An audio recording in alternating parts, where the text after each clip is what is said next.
What is up, everybody? Happy Friday. Welcome to another episode of the Black Line Brief. I'm your host, Matthew McKim.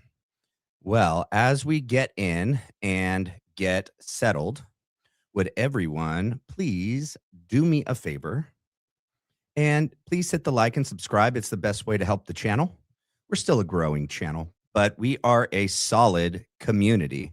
And you can really tell when you're in other chats and in other lives, and it's a little bit different, you know. And I would have to say the credit there goes to Jim Bear, um, Mystic, Bree, and Renita, Sophia, and then all of the community members as well. Those were the four mods, but also all the community members that make up this amazing community.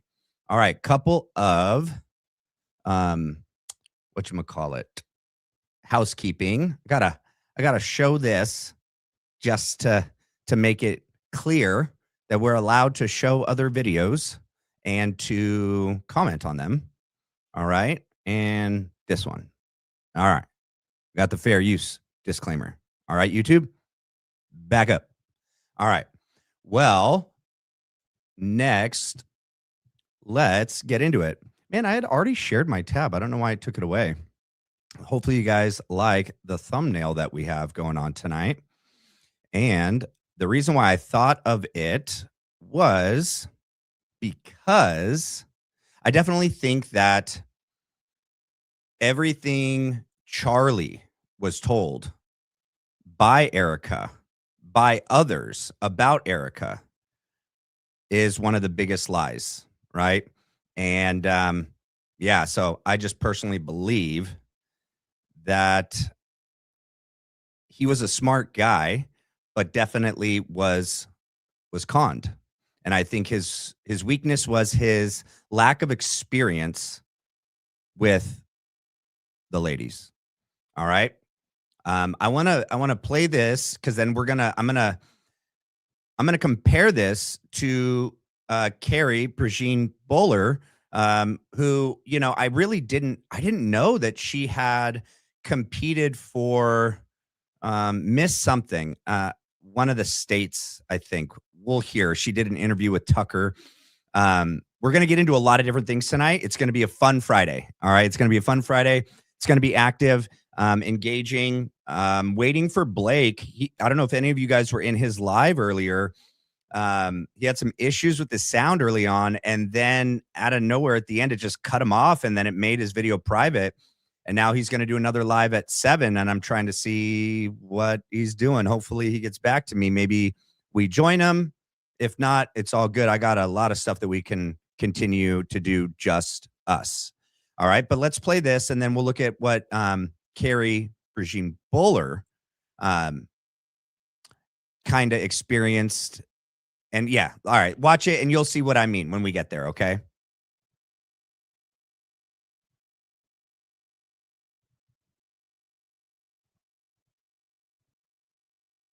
I have respect for the individuals that are in the photography industry, not because they're degrading women or anything like that, but because that's their field and they are professionals. So I give them credit for being able to have a job and make money and stimulate the economy that way. But I think that there needs to be a way to shield it from the overall public, such as the kids, keep it away from them. But in general, that's a tough one. I really have to say that we live in a free country. So if you want to watch it, turn on your pay-per-view. If not, then why don't you turn on something else that's a little bit more G-rated? Just thought. And remember, whoa, I had to turn it up because her volume is really low and I want you guys to be able to hear it. Is it turned up all the way on here? Oh, that's why. All right. Okay. Well, remember, at this time when she did this interview, she was supposedly a Christian this whole time. Okay. And if you remember in like After the Crown, we did, where is it? When we looked at this, right? She talked about to the interviewer, this is Life After the Crown. She talked about to us, but the person asked, How does she handle questions that, um, you know, socially within the, culture of the United States don't line up with her faith and her personal religious beliefs. And she said to be true to yourself, to, you know, uh, don't be afraid to, you know, speak your faith and, just accept what happens, but be bold in your faith. Okay. Um, she's not doing that here. And she's supposed, raised a Christian, well, raised Catholic and then Christian. At this point, she had already done that, read the Bible twice over, the whole, I think, complete lie. I think everything about Erika is a lie. But let's listen to the rest and then we'll listen to Carrie and we'll compare the two. Where is it? Oh, I'm on X. That's right. All right. Hopefully X behaves. I do think it should be legalized. So just take this miniature journey with me for just a second. And instead of looking Goodness. at the negative side, let's look at the positive side real quick.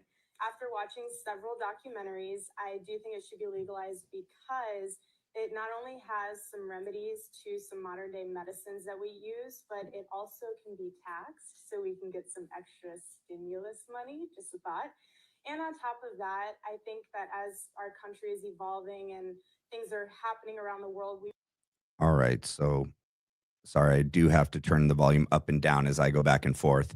All right. So as the things that come across to me that she clearly cares about is not offending anyone, not being bold in her faith, and cares about, you know, not can, you know, you don't have to condemn, but you don't have to approve. What she said about people in the adult industry, like, uh, that's its own thing. And then, legalizing, it's a whole nother thing, right? I mean, it'd be different if she wasn't up here as this, picture perfect image of like an ideal Christian woman, traditional, conservative, biblical values. If she would have stayed in a lane, right, and been true to herself uh, a- across all settings and environments, we wouldn't really be having this issue. It's because, and the reason why I have an issue with this personally is, yes, people change over time. They don't change like that much. Okay. And we can look at what did Carrie Prejean Bowler almost get canceled for? What did she stand up for? And almost be, completely ostracized in the same exact kind of environment, right? In the pageant setting. I would have to say Carrie is uh, I mean, I hate making statements like this, but like a real Christian, conservative, traditional woman, wife, and mother. And then we have Erika, who was a complete woman of the night, woman of the secular world until she went to that interview at Bob's Burgers with Charlie. And I'm sure she spent time reinventing herself before, and she had a lot of people helping her, like Tyler Boyer, her mom, Stacey Sheridan, you know, the whole crew. But she wasn't that thing that she sold to Charlie and that they're selling to us right now. She just wasn't. Okay. There's been enough about her history from Candace and Barron and others that have dug up, even in her recent past, right? The lies about where she was, what she was doing, what she wasn't doing. She was in a relationship in January of 2018. So, like 6 months, 7 months before she met Charlie. You know, the lies are just, I mean, I think astronomical at this point. And so that's why I have an issue. And that's why I think a lot of Christians have an issue, or even just like normal, non Christian, Americans that are looking at this and going, like, yeah, this isn't she isn't what they're saying she is. So, all right, that's her. Okay. I think in her true form. All right. Now, let's listen to Carrie. And I got to be careful how I play this because I just remembered Tucker is the show that doesn't like people playing his show. And I got to remember, how far down did we get about her personal testimony? That's Paula White. Let's see. Hold on. The dark phone call. No. All right. I think it's in the beginning. Carrie, thank you for doing this. I might just have to pause and comment often. So, okay. Watching you on the internet. I've never met you, but I'm grateful for your honesty and your bravery. Oh, and if those of you that don't know, so she was on that religious, something committee in DC, and pretty much got fired and kicked out, even though it was like a volunteer appointment. She wasn't paid. And it was because she was sticking to her Catholic values to be non-Philadelphian. And they called her an anti-Semite and then kicked her out for it. All right. That's not the first time she stuck to her Christian values, and that she stood up on a very, very public stage and was brave and courageous, was true to herself, was honest. All the things that they're saying Erika is, but is never shown. Okay. And I almost did a different thumbnail with, Erika versus, or just comparing the two with Carrie and Erika. Everything they're trying to sell us about Erika isn't true. And all those things that they're saying about Erika, I think they happen to be true about Carrie. She is she's a wife, a mother, a Christian. She's courageous, stands up for her faith. She's honest, principled. She has ethics and morals, and she walks that out every day. She is who she says she is, and she practices what she preaches. If they wanted to sell us anyone, taking over TPUSA I would have voted for Carrie over Erika, hands down. Hands down. All right. Why do I keep missing it? There it is. And the precision of what you say, you never, in the face of all this criticism, never got so mad that you revealed ugly sentiments, which I don't think you have. You just stuck right to the Christian case. So bless you for that.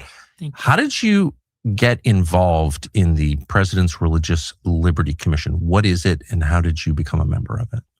Very good question. So I was Miss California in 2009. Donald Trump owned the Miss Universe, Miss USA organization. It was very controversial, but I dared to say on stage that I believe marriage is between one man and one woman. Yeah. Bam. So like right away, she's in the exact same arena. And the pageant world, even the, Miss California, Miss Arizona, Miss USA, a Trump pageant, where she was willing to not win, to be true to herself and her faith, her beliefs.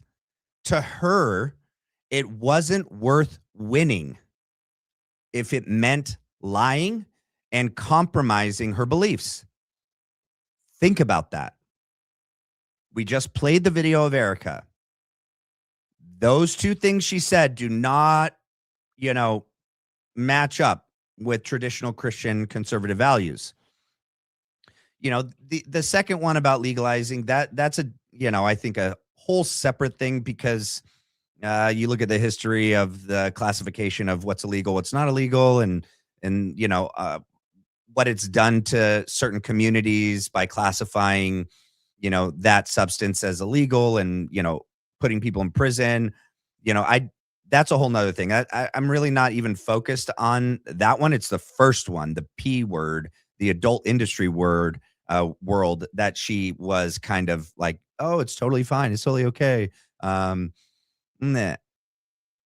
I think in no way, shape, or form is that okay for anyone. And it's tragic for anyone that's in that arena, what it does to themselves and to our country, to our youth, to the men. Yeah. So that's the one I'm really focusing on, that she compromised 100%, Erika Kirk, her traditional Christian values to appease the people judging her in that event. And she cared more about winning and being politically correct to the culture, even though we're supposed to be in the world, but not of the world. Okay. She didn't catch that part. Okay. Carrie did. She wasn't willing to win anything if it meant not being true to herself and her faith. I think that's important to note. And I don't know if you remember that. I do remember it. And they was punished you for it. Huge controversy. That was really before anybody was canceled. So I always tell people I was one of the first to be The canceled. crazy thing is the majority of Californians agreed with you because they voted. 100%. They voted Yeah. in a referendum, pretty 8. overwhelming. Yeah. Prop 8, which was then invalidated by a judge because democracy is fake. But Exactly. you were saying what most of your fellow Californians believed. 100%. Yeah. Yeah. And I was just standing on my principles, which is what I'm doing now. So Donald Trump loved me. He said, Carrie, this is going to be the best thing that ever happened to you. I remember one day it was in his office and he's like, Carrie, you have the it factor. And I'm like, what is that? I was 21 years old. I'm like, what does that mean? And he's like, you just have it. He's like, you dared to speak the truth knowing what it would cost you. And I think he really respected me for that. And I do think she was willing to speak the truth no matter what it cost her. I don't think that Trump respected her for that. I think he saw the possibility that a pretty, American, well-spoken Christian woman, especially with his presidency, his campaign, the publicity. He's always been very aware of what the public's perception and what we wanted to see, what we wanted to hear. Think about him what you will. He always was ahead of the curve when it came to, he was the first to come out and publicly, condemn the Iraq war as a massive mistake when the whole Republican Party was still just Loctite on that one.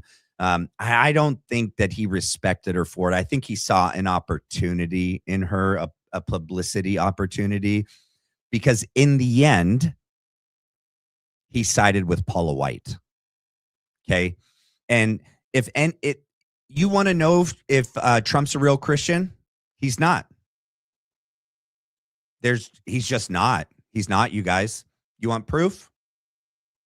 I'll show you proof. Okay. Here, let's look at some proof that he is wearing out. Did I make it go away? Dang it. I did, because I didn't know if I was going to show that part, but it's okay. I'm going to pull it up right now. I will show you who his spiritual advisor and, the number one person, the highest religious person in his administration is.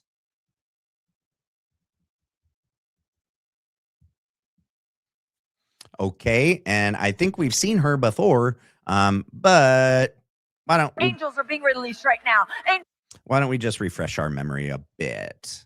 Let me make sure it's on. Okay. Can everyone hear? Is the audio okay? So I got a message earlier that the audio wasn't okay. Was the audio just not okay when I was playing the Erika Kirk piece? Because that was X and that was her video. The volume was low. Is the audio okay? Yes? No? You guys are behind in the chat? Thumbs up. All right, cool. Thanks. All right.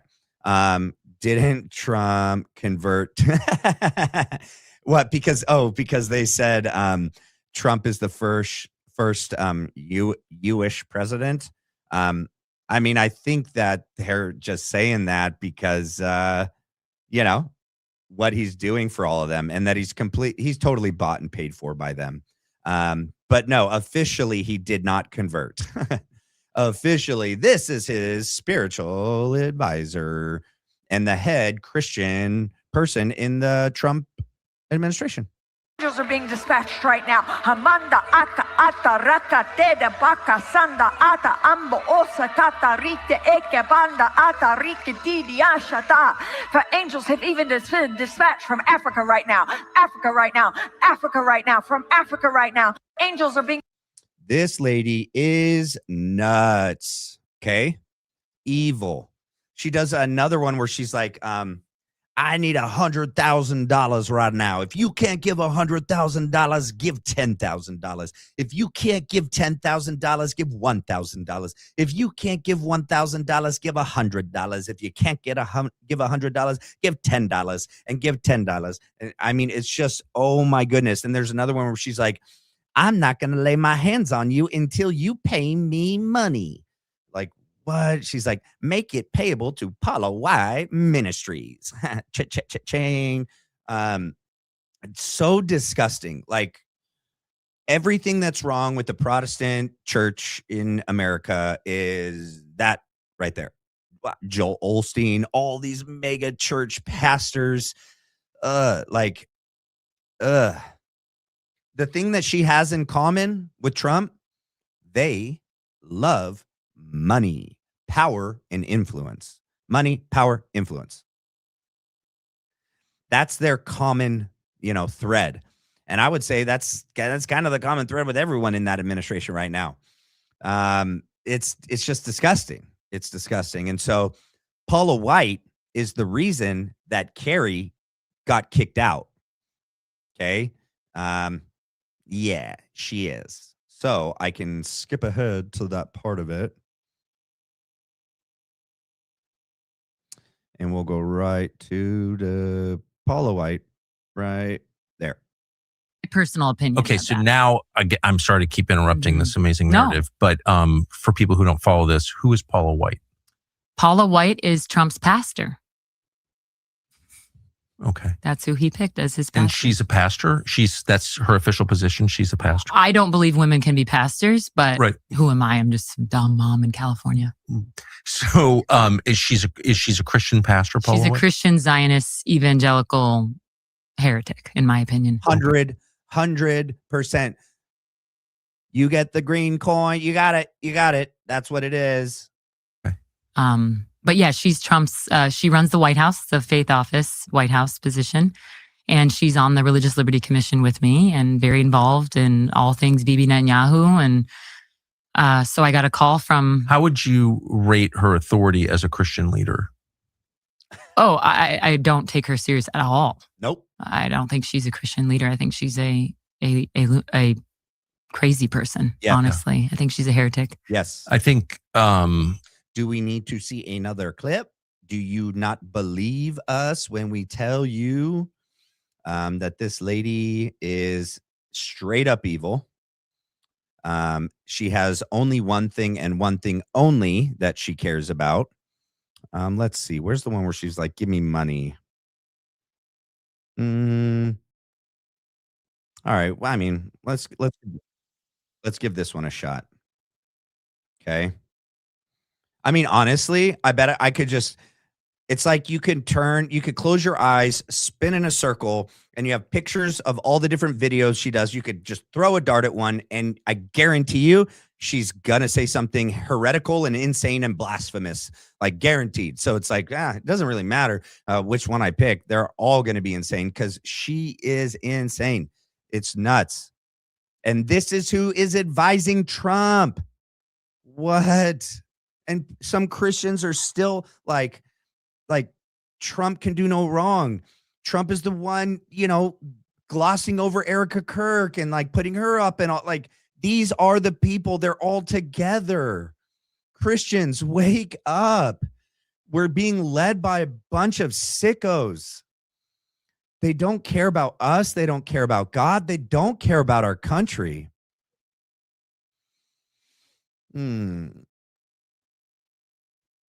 Let's listen to her. Don't take my word for it. Take hers. Oh, God rules. When I walk on White House grounds, God walks on White House grounds. I had every right and authority to declare the White House as holy ground because I was standing there, and where I stand is holy. No, it doesn't quite work like that, Paula. Why did they have to put music? I don't want my video to get dinged, That's like the Catholic Church's music, hallelujah, right? The choir. I don't want to make anybody mad. All right, let's get back to here. For people who think you're throwing those terms around lightly or slandering her, No, I think it'd be worth going online and reading about her and watching videos of her Yep. demanding money from her congregation Yep. on film with some other Christian pastor in a foreign country. Clearly, she's got a complicated personal life Yep. and saying things that bear no resemblance at all to Christian doctrine. That I think it's fair what you're saying, I guess is my point. Yep. And you know what, you guys?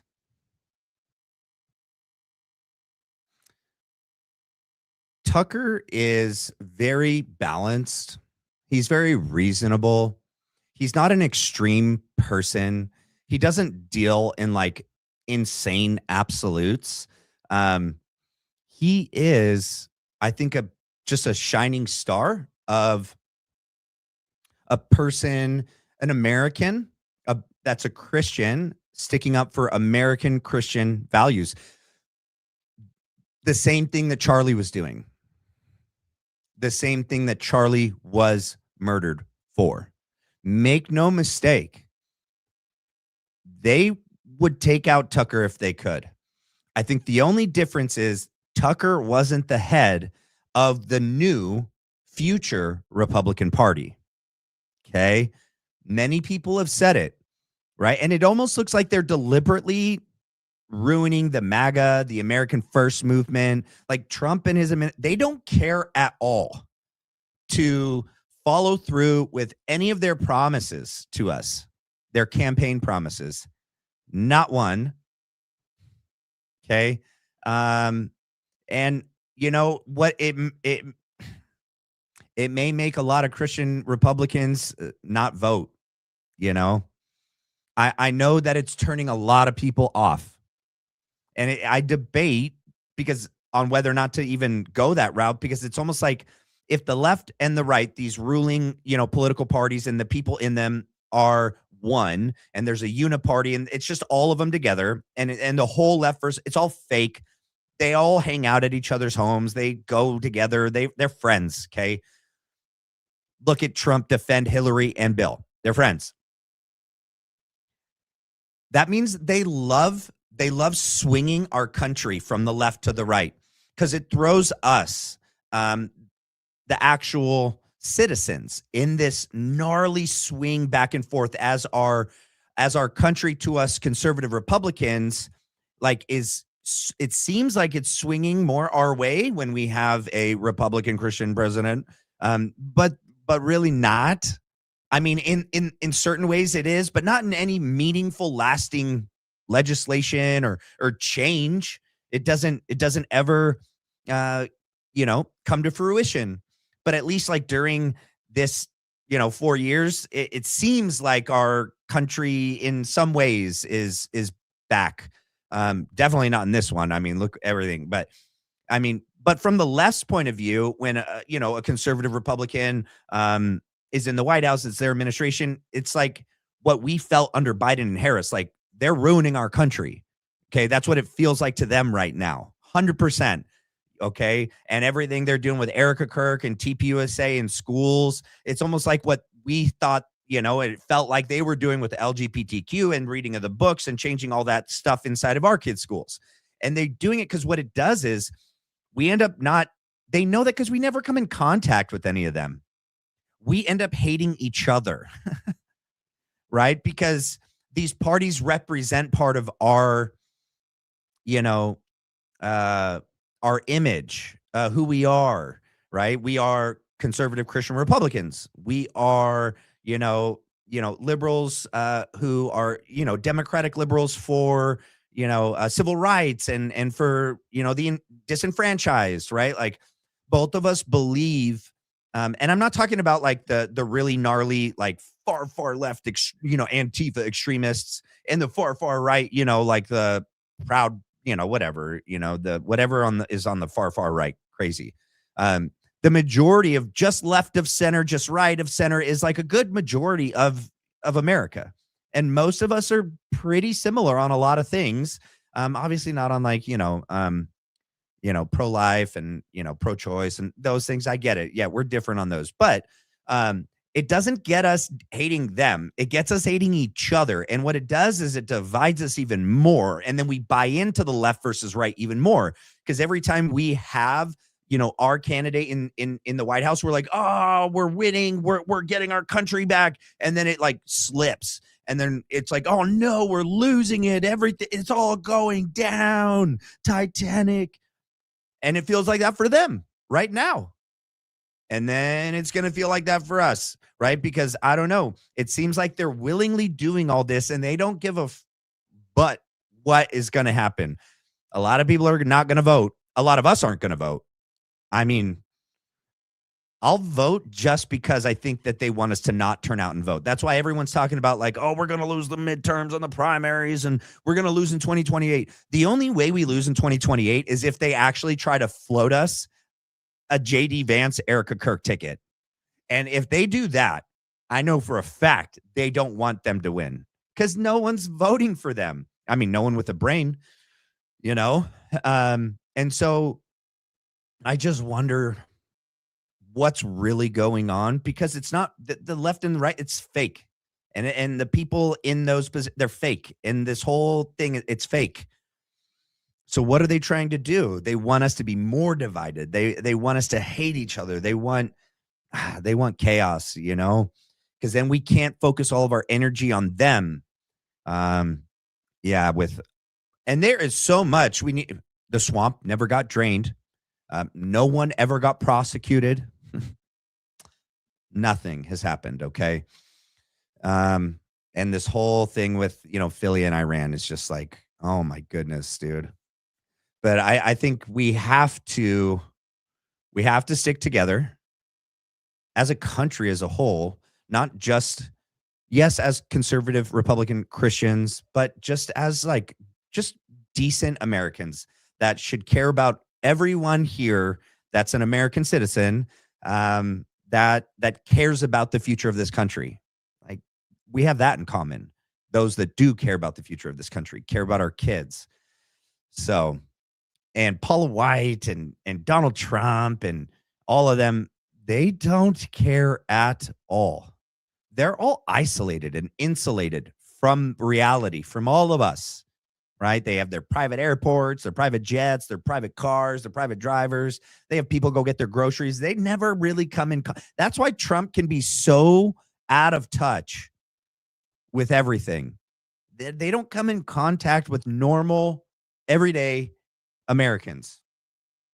And they don't care. They don't want to, We're the crazy mob, We don't deserve to, have a say in our future. We deserve to be ruled over and controlled. We get told what to think. We don't deserve to think.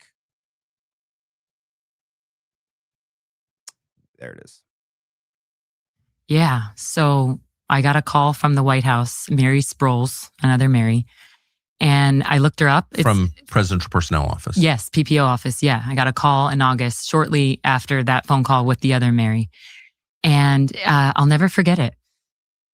I answered the phone and she's like, hi, Carrie. This is Mary Sproles calling from the White House, PPO office. I'm calling to ask you for your resignation today. When was this? This was in August. Yeah. This was in August, a few weeks after. Yes, very scary. And that was on the behest of Paula White, Trump's pastor, and the only one that could even have asked for her resignation is Trump, because she served at the behest and appointment of Trump. So to think that Trump didn't know or didn't say, go ahead with this is stupid. He did. And it was because of her stance on Philly and because she so publicly stated against it. Guys, this is why Charlie was killed. 100%. One of the main reasons was because he had a massive public platform. He was a huge public person. He had a huge reach, huge following, massive influence. People listened to him. When he said things, people did things. Okay. Look at Trump. He got elected because of him. Everyone says it. Without Charlie, Trump wouldn't have won this. Okay. Now imagine that amount of power in the hands of a true Christian believer that's can't be blackmailed, can't be bought, you know, can't be threatened. In fact, when you threaten him, what did he do? When Lori Cardoza Moore, don't be counted among the Edomites, Charlie. God's gonna lift his hand of protection from you. He goes, really? Really? Okay, you want to take the money out? You want to tell me I can't have Tucker and Candace on? That made him double down. They knew they couldn't push him and, scare him into submittance. What do you do with someone that has that much power, that much reach, that much influence, that is that unflinching, that courageous, literally said, I want to be known for my courage of my faith. He was willing to say the things we all were thinking and feeling, and he said it to the most powerful, corrupt individuals around. That is the biggest wild card they could not have walking around. No, not at all.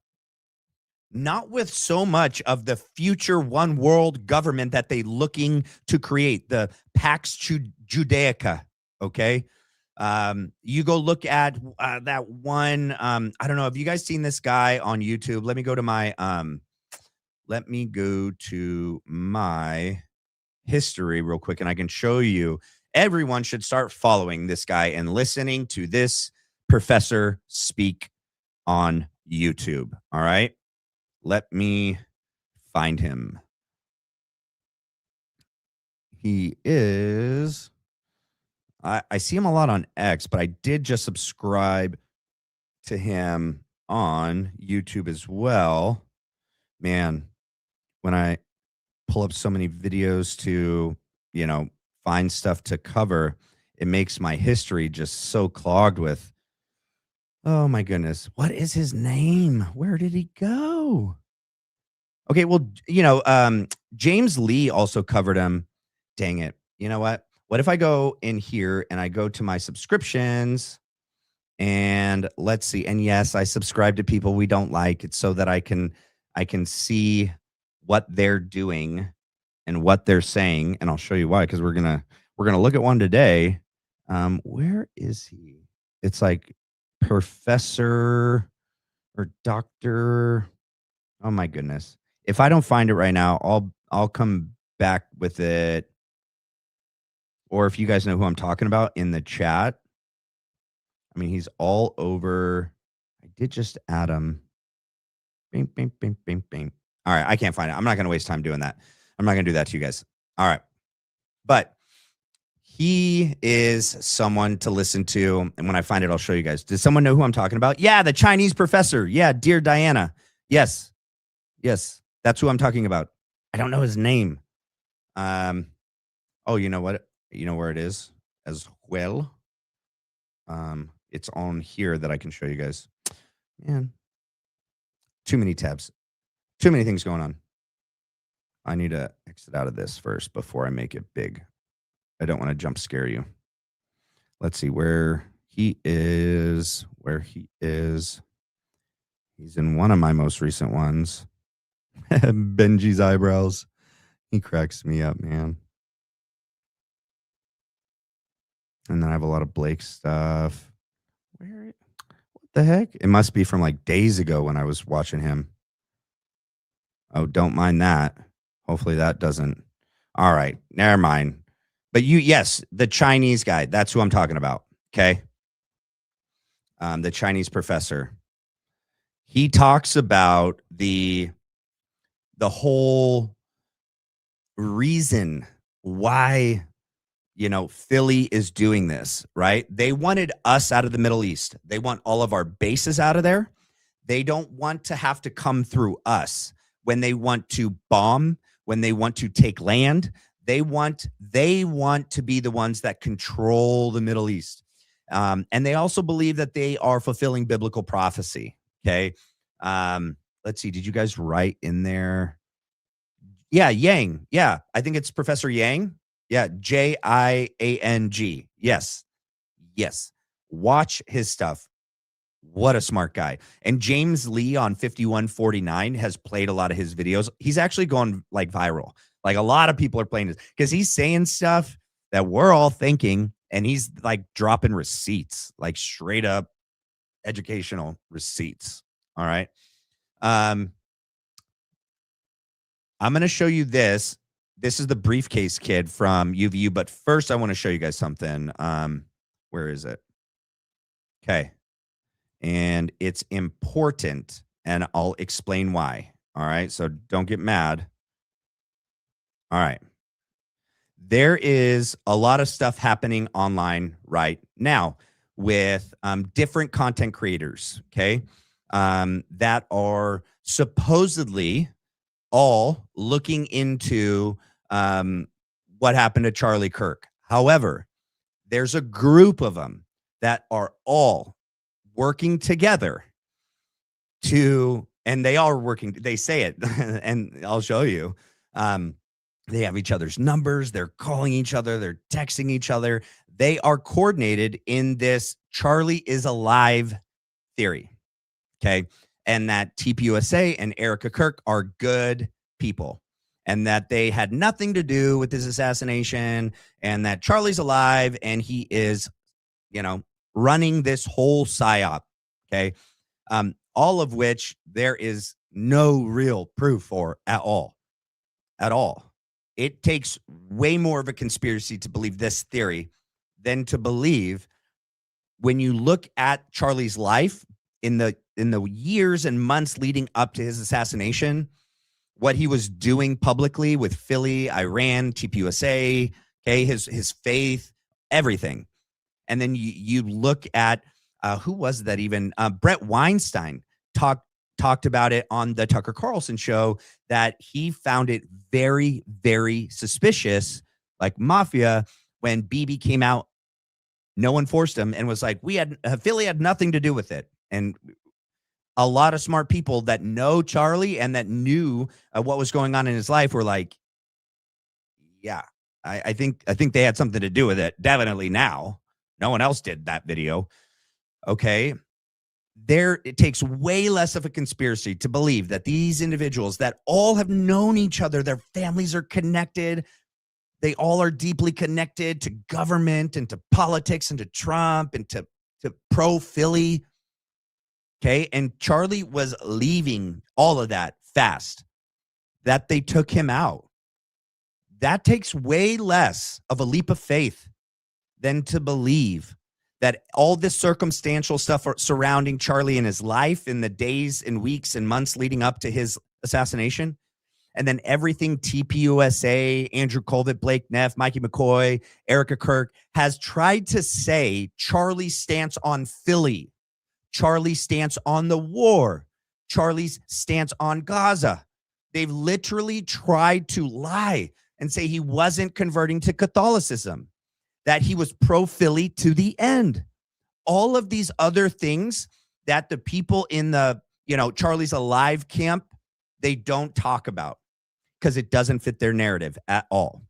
But they also choose to leave out very, very key parts that they know have already been debunked. One of which is the neck squib thing, okay?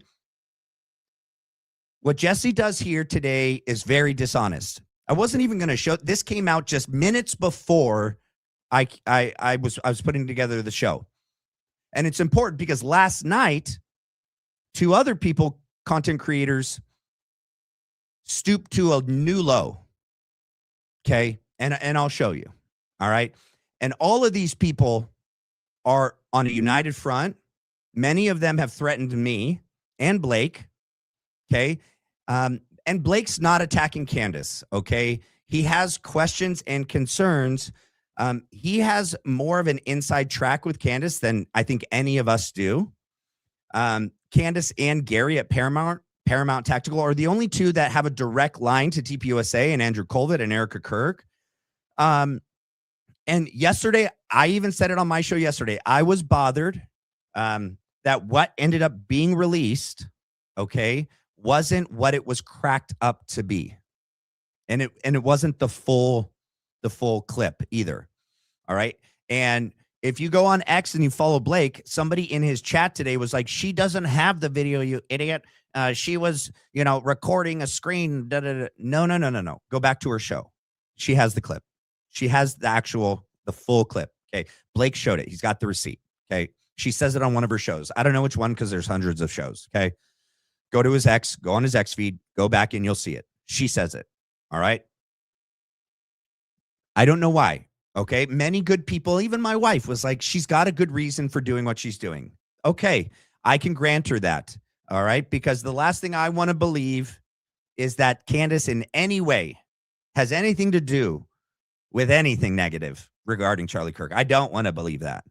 I also don't know why she would have shown only parts of it. And the part that Blake was saying, because he's seen it, he's like, the part that would really show what we need to show of like where the energy comes from, where the thing originated, and it didn't get shown yesterday.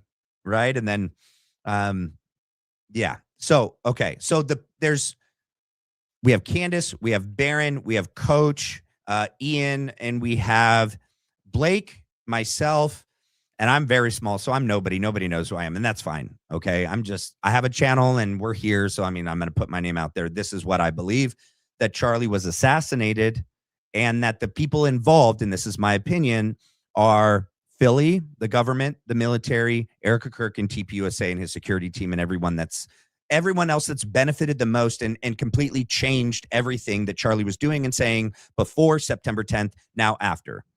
That seems pretty clear to me and a lot of people. Okay.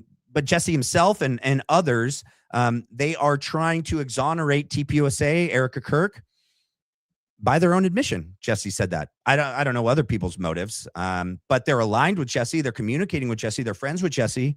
So, they've said it. They've said it in their posts. They've said it in their videos. They call each other. They text each other. I don't know how to reconcile that. Okay. To me, that's all right. So let's see. And then I'm going to show you another thing. All right. Let's see. Where is it? There it is.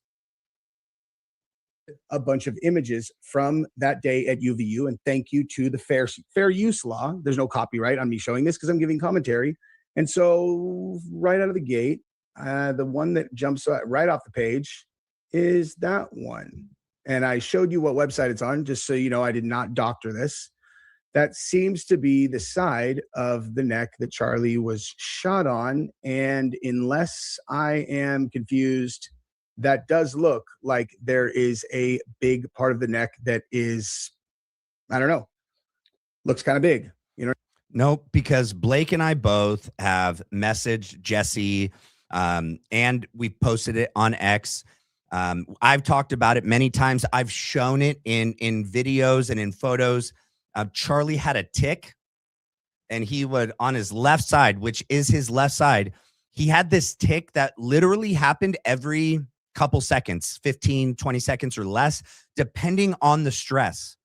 If anyone is aware, okay, when people have ticks, all right, when stress goes up and anxiety goes up, ticks get worse. And what happens when you have a physical tick, this side of his face will look physically different than the right side of his face. The definition of the muscle, the jaw, it's not going to look the same. And all Jesse had to do was actually look back at recent photos, other recent videos of him, like within the last year. And you would see this multiple times. I showed on his last interview, which was done the day of that whole entrepreneur video. He did it throughout the video. You can see it. He does it when he talks, and it pulls on this whole side. Imagine if you're doing this over and over, hundreds, if not thousands, tens of thousands of times in one day, every day, how that would physically, change the muscle, the whole look of one side of your face. And it did. And all you have to do is actually be honest and go look at photos and videos of Charlie, recent ones. Charlie also fluctuated a lot over the years in his weight. Okay. There were times when he was a lot fitter. There were times when he wasn't. He carried it more in his neck and in his face or in his stomach. All right. That's important because the Charlie that came to UVU that day was the same Charlie that was around the last year. Physically, it was about the same. He didn't lift weights. he didn't have definition. Okay. He would run and walk. Okay. That's kind of it. His job was to sit and talk in front of a mic and travel a lot. All right. But it's important that when Jesse tries to use certain photos and videos and go like, look, see, you can't, it's not here. Dude, that's like from years ago. He was younger. He was in better shape. Okay. So he's dishonest. He should have pulled videos and photos from the same year. Okay. And then he should have actually been honest and pointed out that doesn't look like a squib or a prosthetic at all. It looks like Charlie doing his tick. All right. And Jesse knows that. Blake has pointed it out, and so have I. Okay. So he's just choosing to not cover that. You know what I mean? But we can do this together. Okay. We can do this all together. Am I seeing things? Yes, you are. Or does the side of his neck where he's going to get shot appear to be extremely swollen? I mean, look at this. Look at that jawline. It doesn't exist. It straight up does not exist. It is so swollen on that side. Now look at this though. On the other side. And that's interesting. Okay. He almost says it without saying it. It is swollen. Okay. If you overuse one side of your face, thousands, tens of thousands of times in a day, it's going to change that side of your face, dude. It just is. 100%. 100%. And if you look back at him over the years, he's had this tick for a long time. And we know that he was under a lot of stress, even increasingly more and more and more stress from 2023 up to his assassination. And even more so from December 2024, when he called that Mike Fry guy and was like, hey, I need a different security team. I don't trust the people around me. They're going to kill me. All right. His stress was going up. That means the tick would go up and we would see swelling. We would see, and just in general, even without the swelling, that side of his face over all these years of having that tick, which he's had it since I've ever seen him on video, it would mean that this side of his face looks different than this side of his face. And it's the left side. And I mean, if he wanted to be honest, he should have at least mentioned that and been like, hey, here's the other possible thing that we're seeing here. He should have at least been honest and covered that and been like, he had a tick. All right. This is what the tick looked like when he did it. This is what he looked like in 2025. So it's a possibility that we're not looking at any prosthetic. He didn't bring it up at all. Blake's pointed it out to him, and so have I. So he knows.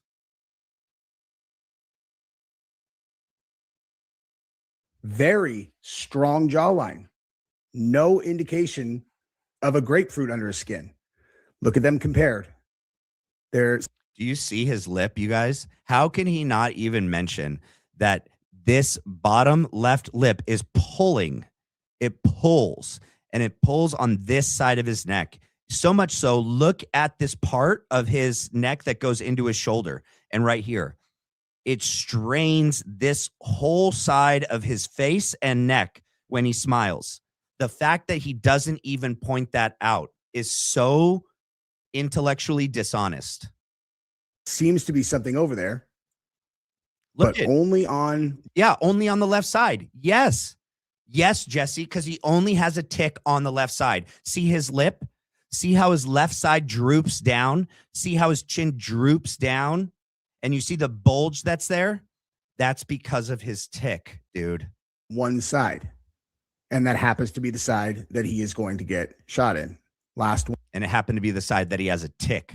One, look at how strong his jawline is on the left picture, and on the right, there very much seems to be something different over there. Now, adding a couple more to demonstrate that on it. This is how dishonest he is. This is how dishonest he is. This is 2025. This is him in like 2015, 16. Charlie is so young here. It's so clear how young Charlie is here that it's such BS that he puts this photo next to this photo. And he knows it. And he knows it. And if he doesn't know it, then he's not professional. Okay? Then he's not professional with someone as big of a channel as him that does supposedly the level of research he says he does. This photo of Charlie is an old photo. Very old. Another day, his neck looks normal. Every single other day that I looked at, his neck looks normal, except for 9/10. See? On the right side where he is going to be getting shot, it's normal. So notice in this one, he's not showing his teeth. He's barely smiling. Okay. Charlie, I forget where he was a little self-conscious about the tick. And at times he would choose not to smile with his teeth. Okay. And sometimes he would just, okay, where it would be like symmetrical on both sides. Okay. And the other photo where he's throwing a Frisbee, he's literally turning and looking, which it totally changes the kind of look of your face. And he's not smiling. He's not doing the same kind of facial expression as he was in that other photo. They're not a one-to-one comparison at all. See, he's like turning, looking up and getting ready to throw a hat, not a Frisbee. It looked like a hat the way he's throwing it. That's why, and he's not smiling. He's kind of has his mouth open where he's like breathing.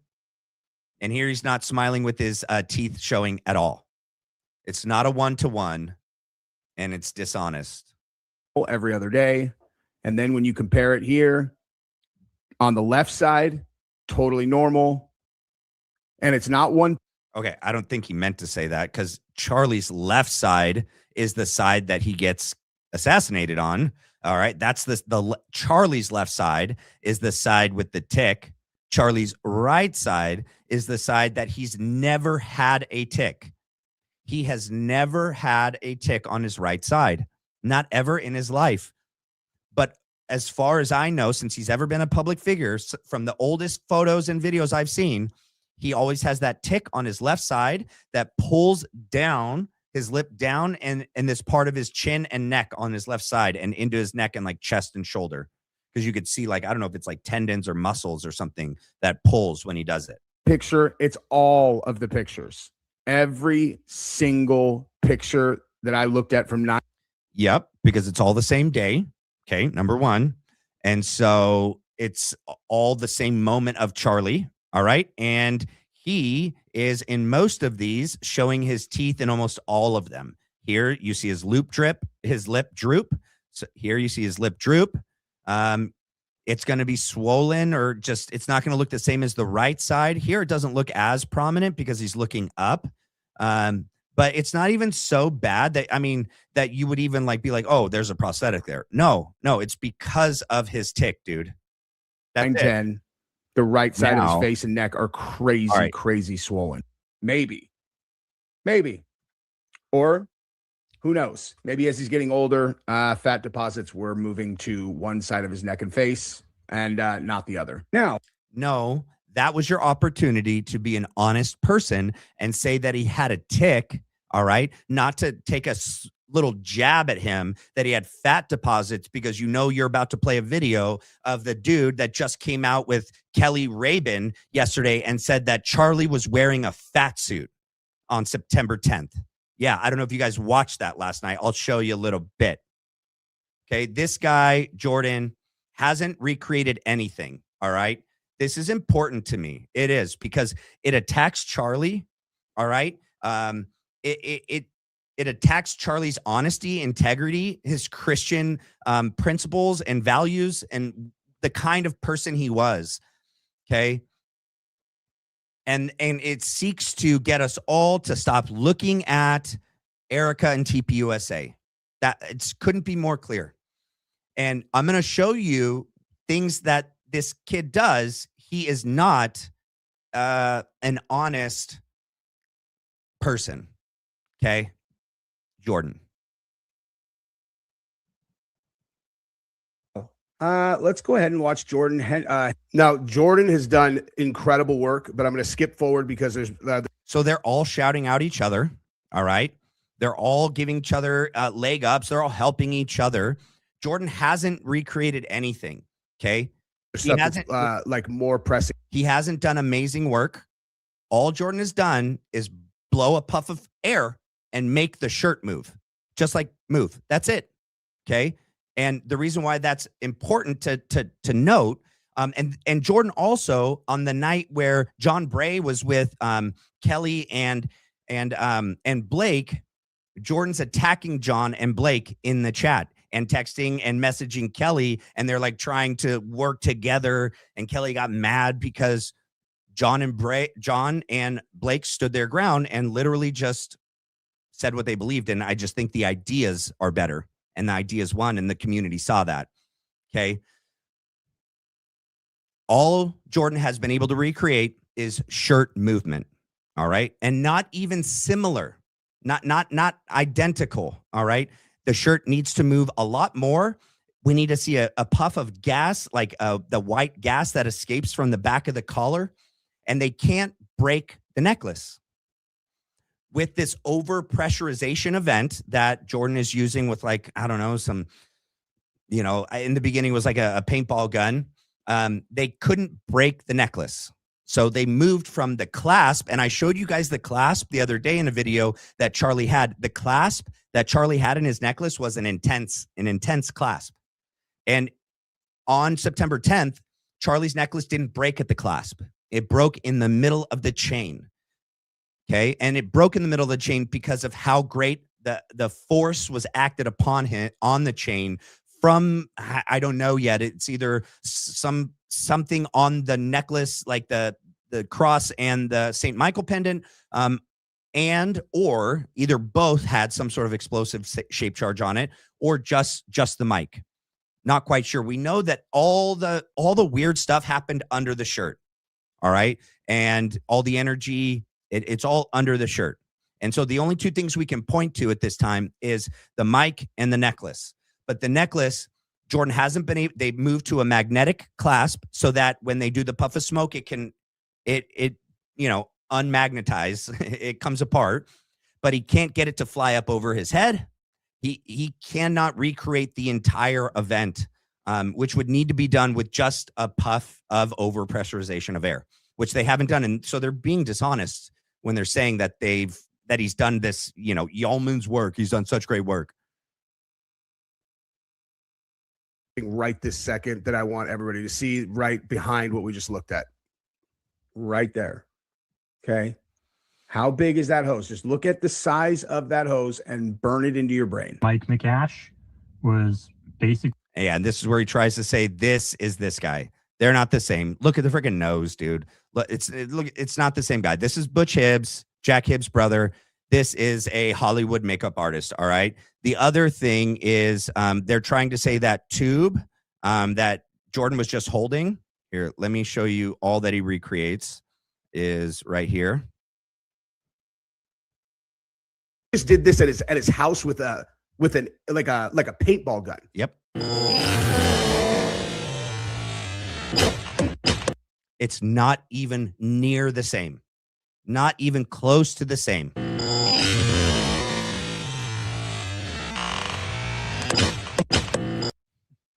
It's so ridiculous. Like, they're like, oh my gosh, we moved the shirt. We did it. And they're attacking John. Kelly and Jordan were attacking John Bray and saying, like, what have you recreated, John? You haven't recreated anything, John. Only Jordan had. Jordan's the only one. He's the only one to blow a puff of air in his shirt. Good for you. Good for you. Doesn't break the necklace. Doesn't move the shirt up over the neck, up by the head. Doesn't do anything that we need it to do with just a puff of air. Doesn't happen. Okay. And now let's look at what Kelly and Jordan did last night. Yeah. Let's take a look at that.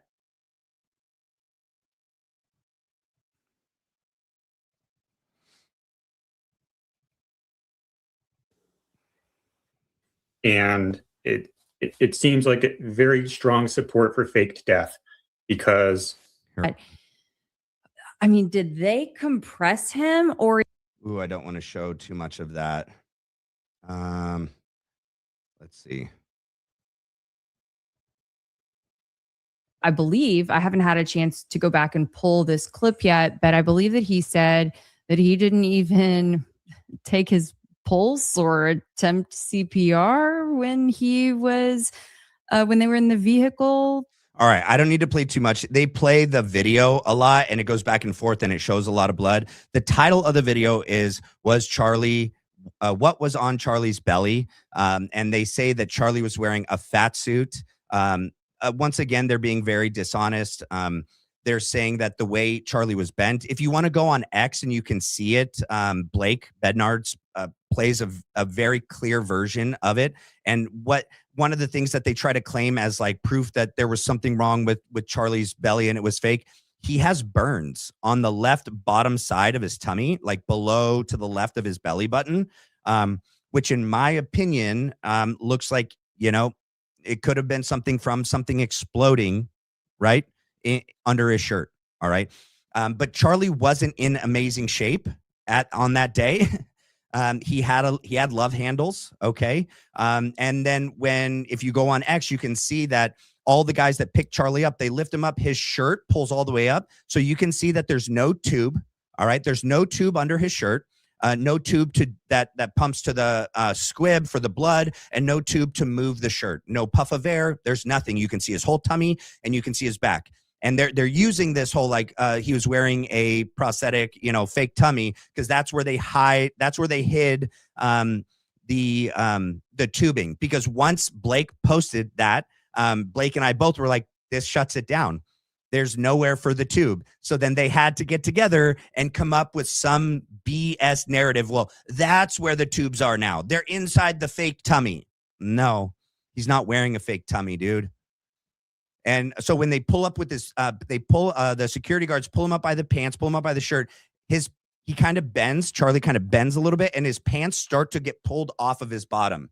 There's a part in this video, I'm not even going to show it, but Jordan goes, oh, if they were really pulling on, if that was his pants and not a fake tummy, then Charlie's DIC whatever should be hanging out. It should be showing. Like, this guy has no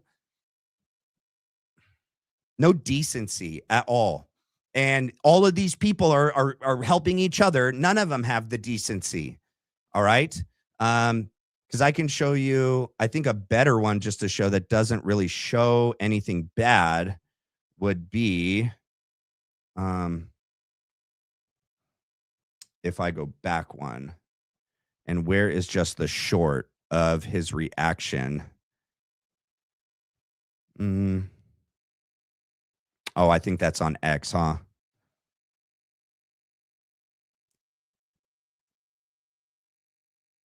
Yeah, I think it's just on X, where he just literally does a reaction video where he's watching Charlie literally in the moments after his assassination and being carried off. And he's just making all of these ridiculous faces. It's just so unreal. All right. And here, I'll show you this as well. So when I was on the chat the other night with Blake was there with John Bray and Kelly, I literally was just making comments in the chat about the theory of him being alive. And this, along with other people on that team, have said things like this. I suggest you back off me, stat, right? You better stop talking about me or else. Okay. Yeah. So that's awesome. And similar things are happening to Blake right now as well. All right. That's all I'm going to say about that. We can move on. Let's go to, where is it? I wanted to show you guys this. All right. So this is, do you guys remember from UVU, the notebook kid? Let's see if I can pull up just a random picture of the notebook kid, so I can show you guys who the notebook kid is. Let's see. UVU.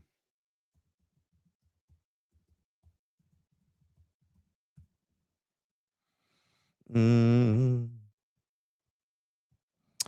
not on YouTube. Okay, maybe if I just put it in Google, it'll pop up.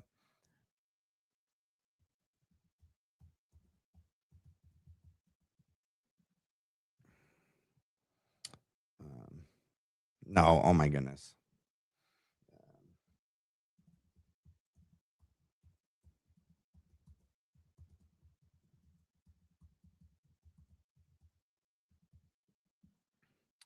Let's see. Man, so this is where having Blake would come in handy, because Blake has all of that, of the still photos and the video recordings from that day. And hopefully I can get my hands on them soon and we can go over them together. Anyways, there was a lot of suspicion and skepticism on this kid. Okay. This is just like within, what day was this actually? This is that with Megyn Kelly. Let me make it smaller real quick. This was on 9/18. That's when this was filmed. Megyn Kelly did a dual stream, or I don't know what it's called. She streamed to her Megyn Kelly show and to the Charlie Kirk show. And she obviously was there for the Charlie Kirk show on 9/18. All right. Let's listen to what they have to say. All right. About him in a more lighthearted way, because that's who he was. I mean, of course, the last thing Charlie would have wanted was for us to be all sitting around feeling sad, especially while talking about him. Yeah. So to me, this feels like an appropriate way of handling grief too. Yeah. I'm joined now by two additional staffers for Charlie, Danny Phillip, and hold on, Nate Walker. That's correct. You're Nate and you're Yes. Danny. And Catherine Locastro. Yeah. And you did all admin. You do all the Abby stuff. It's from the sound of it, like admin, organizing everything. Yes. This must be so hard. How are you handling all this? Yeah, thank you. I mean, it's been really special to have the team that we have to lean on each other and get through it together. I think it definitely has been incredibly busy, and it's kind of interesting to balance the grief and the busyness of everything. But I think the will to work is contagious. And I mean, I'm just following. He has his food, water, clothes, all the stuff that he doesn't need to think about.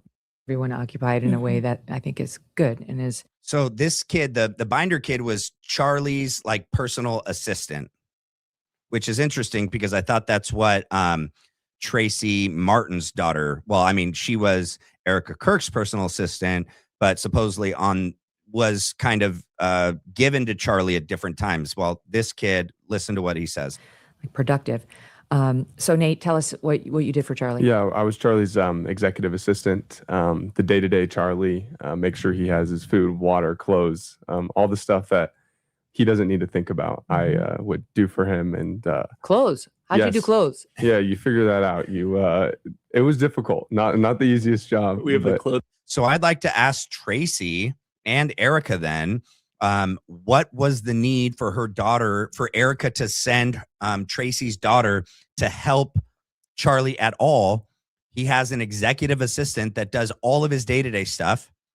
What would have been the other real purpose of her going there that day? Okay. I don't know. Maybe we can get that answered. Racks in the warehouse. Yeah, some days I would just have to guess, figure out what is Charlie going to want to wear today, and sometimes I'd be right, sometimes not. But well, can I ask you? This is not to take it to a darker place, but we're all wearing these freedom shirts, the same shirt that Charlie was wearing on the day that he was killed. What is there a story behind this shirt? Yeah, so we usually bring a couple shirts to the campus stops, and I asked Charlie in the car. I go, Charlie, what shirt do you want to wear? He goes, I want to wear the freedom shirt. That's not controversial. What were the other options? Oh, I can't remember. Like, what exactly. did he wear? Like the one that my son has with Trump giving double middle fingers? No. Twice. Not those ones. It would always say something: "Never surrender. Here I am. Freedom." It was he liked his short taglines. I was actually, when you guys asked if I would wear this on the air, I was so honored, and I feel like I have such a treasure. Mm-hmm. What's interesting is he never wore Erika's Proclaim clothing. Hers was Bible verses and scriptures. And I mean, that's interesting. I never recall seeing him wear, except for when they were engaged in that one podcast we watched when they're just announcing their engagement, and she's like, and he's wearing one of her sweaters, and he's like, yeah, it's very nice quality. Okay, when you're in love with someone and you're engaged and probably doing like courtship, like the way courtship probably really is supposed to be done, if Charlie was who I think he was, and many of us, I think, he's awestruck, he's in love, he's got puppy dog eyes for her. He's like, yeah, this is my fiance's clothing brand. It's amazing. But after that, I never saw him wearing her clothing brand. I don't know. That could be nothing, but it could be something. It's not like I ever saw Proclaim make Turning Point gear. I mean, it probably is now. I bet it is now. Having this shirt, this is such a treasure now. Danny, what'd you do for Charlie? So I did like research and prep for him for the show. Oh, wow. Meetings, events. That's a heavy lift. Yeah, stuff like that. Because he was meticulous. Yeah, and then it would also be like, okay, 5 minutes before the event starts, I need more on this. So find more on this specific person or something like that. So it was always something. Like what was he like in that way? What would interest him? He would be interested in the most specific stuff sometimes, and then sometimes he wouldn't care. Mikey probably knows about this too, but yeah, he would want very specific details on very specific things that really no one else would think about. Yeah. And then other times he would just be like, I'm just going to wing it. I got it covered. And then you'd probably hear that stuff actually come up in one of the Q&As on the Prove Me Wrong segments. Hey, I just saw that Blake never got back to me, but he's live right now. I want to see and then of course we've got hold on, what he's covering. Let's see when he gets to the actual video or the footage. And then you guys can tell me if you want to see what he has to say or not. I'll hit play and then I'll hop right back. All right. First thing is first. So let's go through, I guess it's not backed up yet. Okay. I just posted on my X about this guy right here. He is definitely one of the military looking guys. They're all wearing Grunt. I think it's Grunt Style. I think that's that company. I mean, that anybody can buy it. It's not like it makes you something or not. But the video I just posted on X shows everything about him. It looks like it hasn't synced up here just yet. But I was essentially looking for him to begin with because he is right here directing traffic. And he'd always struck me as odd. Yep, that's fine. To begin with. 100%. That's fine.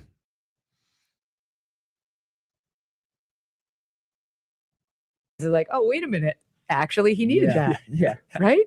That's everyone's marveling right now on the internet at Charlie's depth of knowledge about everything. How? Can anyone here explain that? How? Yeah, he was diligent, as we said earlier on the show. Was he constantly studying? Constantly studying, reading a book, and his time management was impeccable. If he didn't have time to read a book, he'd have Blake read a book for him, Danny read a book for him, and he'd have people come out and mentor him and talk to him about details. And Frank Turek would be here, and he would pour into Charlie, and Charlie would be taking meticulous notes and study it. Dude, these guys lie for each other so disgustingly. Like for us, we take a breath without thinking about it. We just do it. We just do it. Okay. That's how they are with lying. He says in one, Charlie studied, and we know he was an autodidact. He even said that about himself. He's self-taught. He said himself many times he was not good with time management. He had someone manage his day down to 6-minute increments. He said he couldn't do it himself. He doesn't know how Elon Musk doesn't have an executive assistant, doesn't have someone that manages the time and calendar and schedule and take care of all these other things. And of course, Mikey is going to promote Frank Turek. Frank Turek is going to promote Mikey. Frankie, Mikey, and Rob, the three of them are like, thick as thieves. And it's just disgusting. I don't think Charlie needed as much coaching. I mean, and he has this probably a grad student, that young kid next to him, not the executive assistant, his research kid. If he needed anything extra, Charlie would read it himself, research it himself. And if he didn't have a time or it was last minute, he'd have this kid go get me more information on this. He didn't need Frank. He didn't. Okay. At that point in Charlie's, faith and spiritual journey as an adult, as a husband and a father, at that point, he knew all the arguments don't change for, your argument for the proof of the resurrection. It doesn't change. The evidence, the biblical sources for the resurrection stay the same. I think it's like 5 extra biblical sources. So outside of the Bible, like Josephus and some others, that doesn't change. Okay. I don't think he needed Frank at all for any of those things. Just like he didn't need Josh Hammer, Ben Shapiro, or some rabbi in Philly to tell him how to talk about Philly and, Palestine and Gaza and Iran. That's their excuse of why these people were always around him. I think that's what this does. This narrative serves to give them an alibi as to why were these people around him all the time. Why did he need these people? We got to come up with a reason why we're here. We can't tell everyone that we're all insulating him and we're all nudging him this way in our own way. We're all like his handlers for different aspects of Charlie's life. There's no way they could be honest and say that. So why are we all here? We all have to have a purpose. Yeah. And then everything was focused towards his campus tours. He wanted to give knowledge that he could glean from the world to all these students across America. That's an interesting question. Were the campus tours his dominant focus, or was it the big student events, or was it the show? It was everything. It was everything. And how he was able to manage it all, I don't think anybody will really know. And he slept and.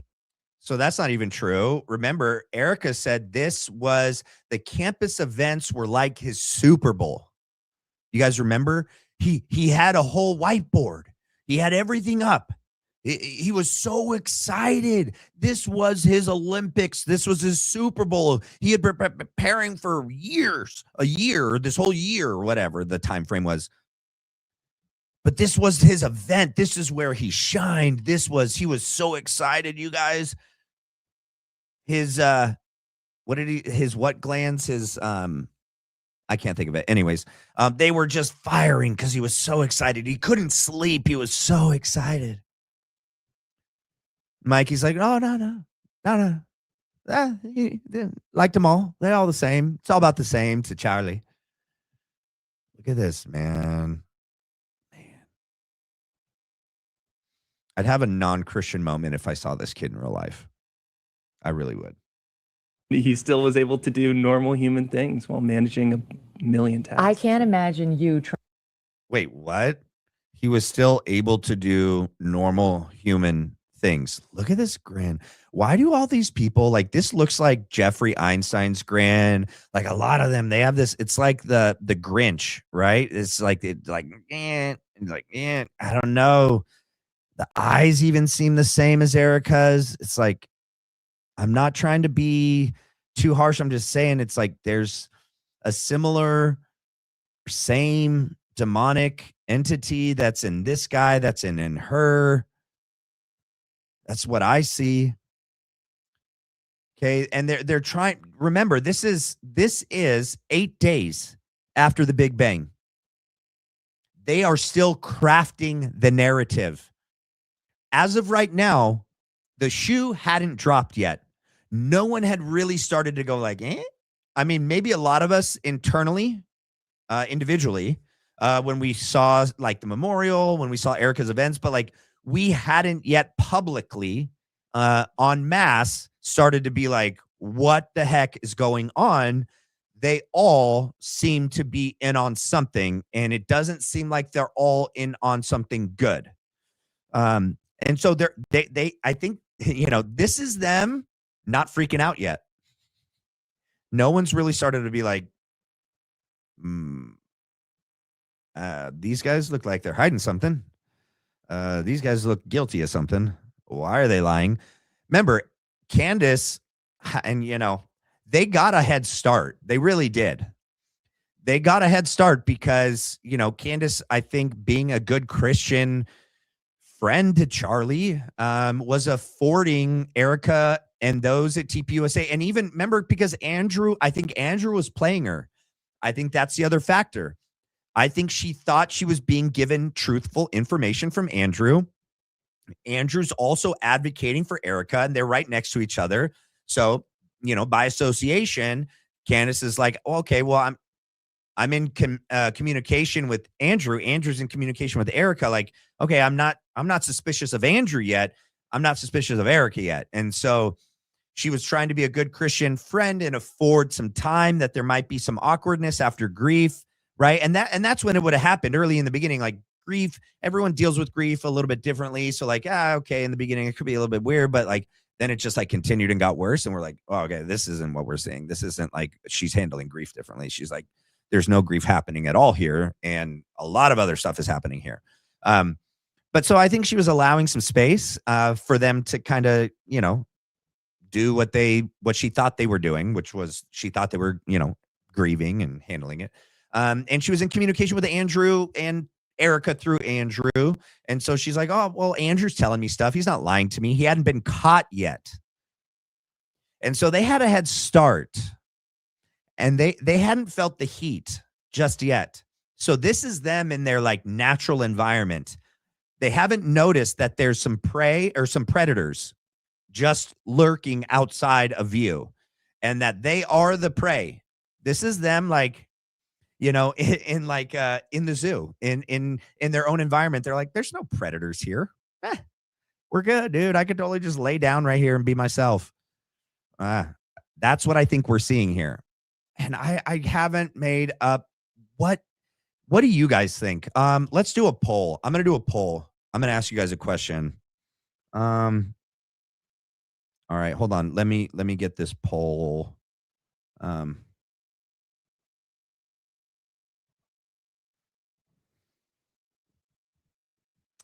Wait, hold on.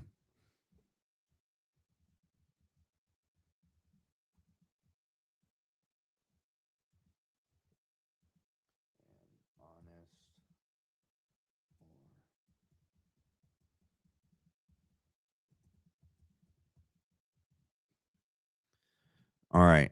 It's got to wait. Why won't it let me? Hold on. It didn't let me do it the way I want to do it. Is it the poll? Oh, there we go.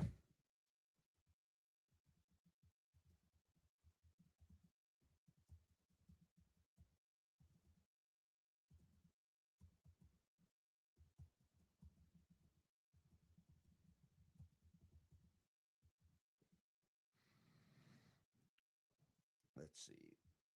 I'm almost there. Hold on. Honest or all right, let's take this.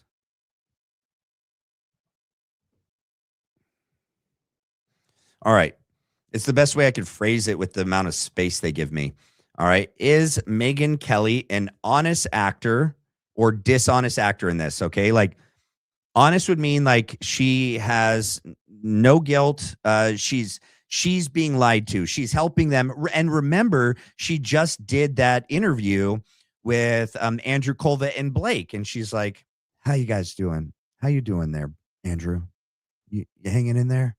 How's it going? For the 6-month mark of Charlie's assassination. And yet we still don't know much anything more about that day than we did, in just the 3-4 months after.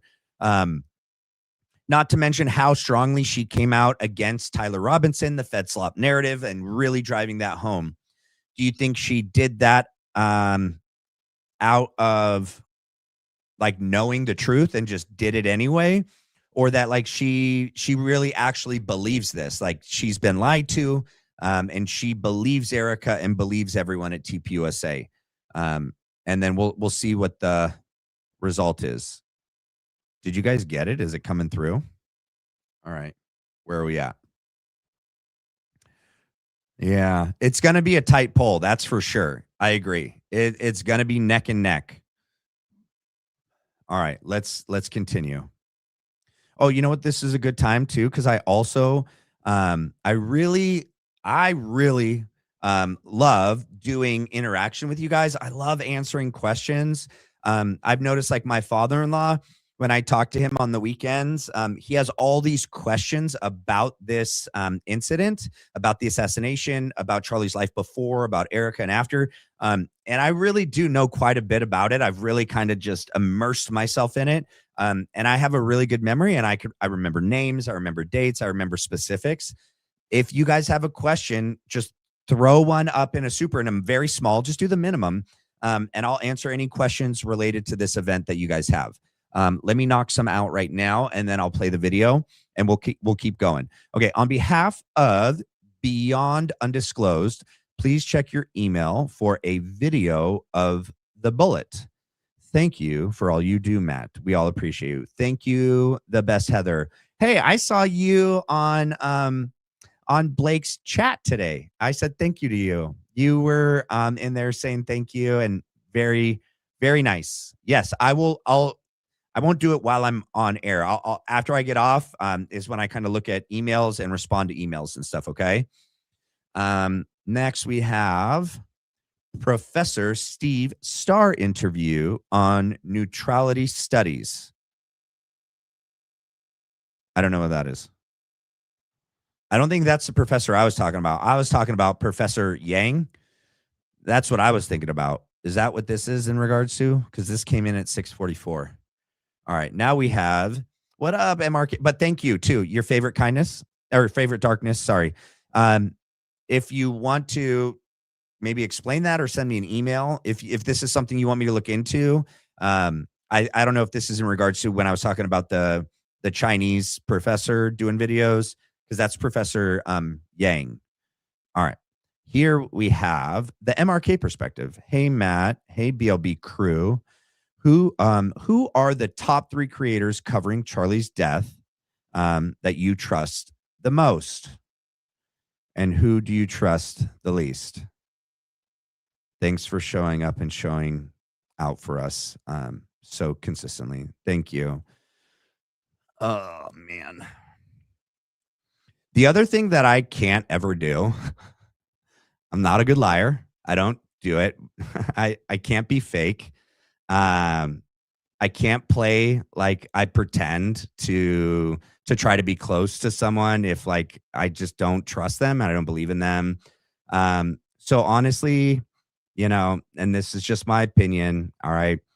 Right now, the people that are all together, working together with this whole Charlie's alive theory, that have all had either veiled threats, right? Or straight up like but also just their own motives for doing what they said they're doing when Charlie's alive and attacking that Charlie's wearing all the different things, right? Is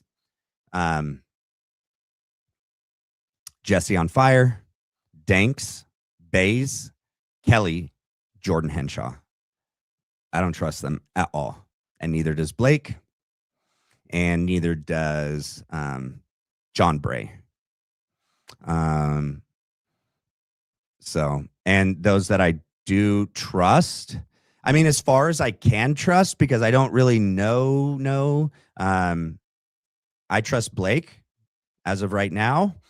He's given me no reason not to trust him. He's been completely honest and shared a lot with me.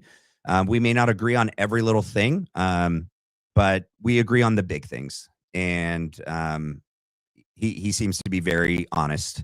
And I trust Blake. I trust John Bray. And even though I have questions about like Baron and Candace's approach to things, as of right now, I do trust Candace and Baron. But like I said, even like with the Candace in the video, I question, but she probably knows things I don't know. And she's smarter than me. She's more experienced than me in this area with releasing and not releasing things.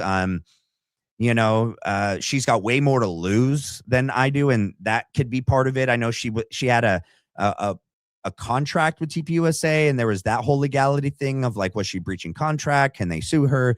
So there's like a fine line that she maybe has to walk, so so I definitely trust Candace and Baron. I just don't, the only thing I don't like that Baron did is he has connections with Jesse, and he hasn't really said much on how negative of an impact Jesse's series could have on this whole community. That's that. All right. Thank you for your question. All right. Next, we got, okay, I think Charlie loved to learn and enjoyed it so much because he knew his time on Earth was short. I agree. Sonia, do I know you? Do I know you, Sonia, from Michigan? Do I know you? I feel like from a long time ago. All right. Let's next. We got Mystic. Love you, fam. I do. I love you guys. You guys are great. Let's see. Let's get back to the video at hand. All right. Trying to get him to like sit down with you and go over logistics when he is this, busy and important. Corralling him and Mikey was definitely a challenge at times, but sometimes I would say, I just need 30 seconds. I have a few things I need to go over. And so would you just send him a video on the group chat? I should Charlie, have done that. I need you. Yeah, that would have been helpful, but just needed a little bit of time to nail things down. And we had a good routine. So, you seem like somebody who can handle that. And not everybody has those executive management skills. So just meeting all of you, it's very clear. He had a very clear eye for talent, and everyone here is so young. I just feel I'm so sorry that you've had such a tragedy at such a young point in your lives. Hold on. They're going to go to a commercial and they're going to play that, but it doesn't really talk about here. Let me get back to right here. Everyone to the Charlie Kirk Show. I'm Megyn Kelly, sitting in for Charlie and simulcasting now on SiriusXM on the Megyn Kelly Show as well, which is perfect. For me, that's perfect. The two of us kind of holding hands. So that's what it's called, simulcasting. Yeah. And doing the shows together, which is what we did when he was with us. Mikey, let me ask you, because there are a lot of questions in conservative circles now about what's going to happen with the organization, because turning points become very important to a lot of people. Yeah. And I hope there are no turf wars. I hope there's nothing like, no, it has to go this way. No, it has to go that way. I think, choosing Erika to be Charlie's successor is the perfect way to stop all that. Yeah. Just to keep it consistent with Charlie's vision. But what are your thoughts on how you keep it consistent with what Charlie wanted and keep it going? Yeah. So notice his whole demeanor changed right here. Everything changed. His whole body language changed. His whole face changed. Everything changed when she directed this question at him. And I find that very, very interesting. I also find it interesting that for whatever reason, Megyn thinks that it is the obvious, like that Erika is the obvious successor to Charlie. It's not obvious to any of us that she should be his successor in anything. TPUSA, the Academy appointment. She was his wife. They were different. That's why people love each other, because they're not the same person. I mean, maybe Erika would have loved to marry herself. I mean, in the end, it looks like that's what she did. I think she loved herself so much, she found a way to only be married to herself. And that's just, honestly, that came to me right now. That's just an honest thing. But I don't know why Megan thinks that it is so clear and obvious that Erika has the same experience, education, skills, knowledge, giftings, let alone the same impact, effect, love, trust with the community, with the country. She hasn't earned, and I've said this before, she stole Charlie's hard work. Charlie worked years to become relevant, for people to trust him, to value him. That's because day in and day out, Charlie was consistent. He said what he said, and he meant what he said, and he didn't shy about it. And he was courageous about his faith. And he lived what he said to do. He practiced what he preached. Everything I see about Erika is the complete opposite. But she wants us, the public, to put all of the trust that we had in Charlie and we had in TPUSA as long as Charlie was running TPUSA. She wants us to, just because she has the same last name, she was married to him and fathered his kids, that we now owe it to Charlie to trust her. It doesn't work that way. And it shouldn't work that way. The kind of trust that Charlie earned can only be earned yourself. You know, it can't be handed off. Okay. The sad thing is that for a lot of followers, a lot of Christians, and a lot of the youth, I think they don't know better. You know, and I think that they have fallen for this, and they have put their trust in her and everyone at TPUSA because she has his last name. She was married to him. And because when they were married and they did do public speaking engagements together, for the most part, she stuck to the script for the most part, but there is some time in the last year she deviated. She would correct him.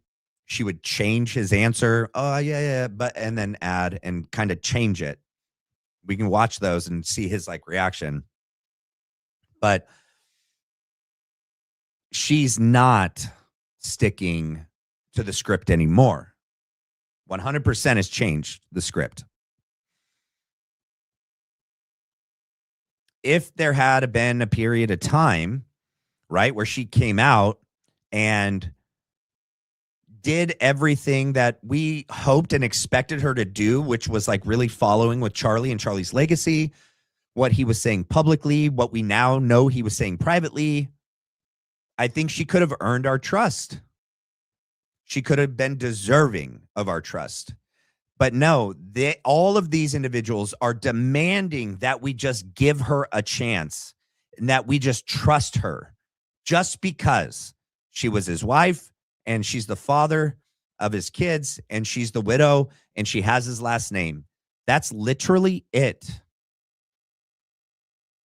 That's not good enough.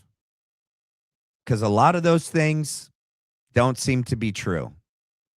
Okay. Yep. She's got his last name. Yep.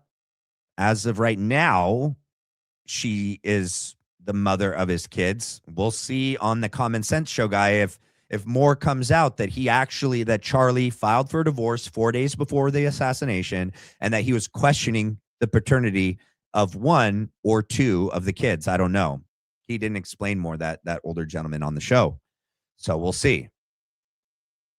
But let's see what Mikey has to say. But just look how serious he got, man. Nothing like, no, it has to go this way. No, it has to go that way. I think, choosing Erika to be Charlie's successor is the perfect way to stop all that. Yeah. Just to keep it consistent with Charlie's vision.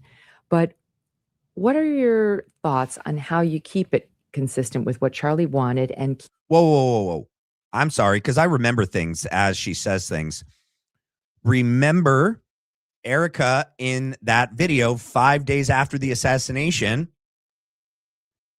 where she's like, hey guys, I promise you your jobs are good. I promise you everything is going to stay the same, except the fact that everything has changed. Any emails Charlie had you working on, we're done. You're done. We're going TPUSA 2.0. We're going in a new direction. Okay. She didn't try to she came in immediately to change everything.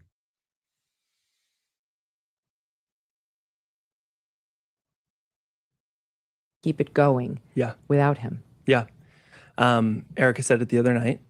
He was an excellent person to pick people. He loved picking people and choosing talent, finding talent and acquiring talent. And he would want to pluck somebody and bring them on the team if they're. You know what also is interesting, you guys? Pay attention to this. Notice how many times that when we are being told something about Charlie, who is the source? It's Erika. I think that says a lot of things, okay? I think that means a lot of these people, they worked with Charlie. They were work associates. They were co-workers. They were peers in this professional environment. I don't think they had a lot of personal, in-depth conversations. I don't think that they knew Charlie in here and in here. What we're finding out about Charlie is all coming from the mouth of Erika Kirk. Erika said she believes Charlie wouldn't want to undo any of this if he was given the chance. Erika said that Charlie said he wanted her to take over. Erika said that Charlie did. That is interesting, you guys. She's crafting the narrative. She's the one disseminating some of this to everyone. And then they're taking it out and spreading it like a virus. But I also think it's interesting because I do think that they probably all, they worked really hard. There's like 5 different organizations, and they worked tirelessly to get, Trump elected. That was all consuming, not a lot of downtime, a lot of traveling. There wasn't a lot of time for them to like hang out together. They all have wives. Some of them have kids. They have families. So their downtime, they weren't hanging out with each other more. Okay. Like Charlie didn't even know the ages of Josh Hammer's kids. It was in a show. Oh, how old's your daughter? That was just in like June, he asked her. They didn't know each other a lot. They didn't spend a lot of time together personally outside of work. They knew each other through work. Do you really know people that you work with? Do you like really, really know them? Are you your full, vulnerable, open self with people at your job? No. Come on. Be real. Good at a job.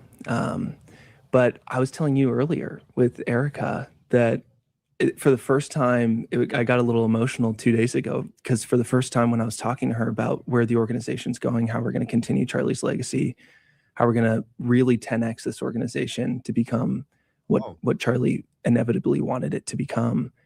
So not 2.0, 10x.